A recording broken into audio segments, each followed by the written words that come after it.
بسم الله الرحمن الرحیم. په کپړو باندې ګندګي لګېدلی او د هغې باوجود په دغه کپړو کې مونځ کول،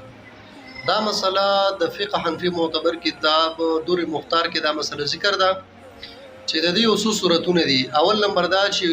کپړو باندې ګندګي لګېدلی، ډک پول، تش پول، وینه یا داسې بله ګندګي چې هغه د عبادت مانع وي، نو د دې اولنی صورت دا دی که چېرته دغه ګندګي د درهم د مقدار نه زیاته وه، نو کدا په دې کې بیا مونځ د قصدن کړی یا د دنه هیرو، نو دا مونځ د نه شوی دی، به دا مونځ دوباره کوي. د درهم مقدار لکه نن سبا پاکستاني دا 15 روپو دا سکه شوه، دومره درهم مقدار دی، که د دې نه زیاته وه دا مونځ ورسره نه کېږي. او دویم صورت دا دی که د دې نه کمه وه، نو بیا پکې دوه صورتونه جوړېږي. یو صورت دا دی چې که ده ته پته وه، علم ورته و چې زما په دې کپړو باندې ګندګي ده د درهم د مقدار نه کمه ده، او د ته پته و د هغې باوجود په هغې کې مونځ وکړو، نو دا مونځ دوباره راګرځول په ده باندې واجب دی، دی به مونځ دوباره کوي. او که ده ته پته نه وه او په کپړو باندې ګندګي وه د درهم د مقدار نه کمه،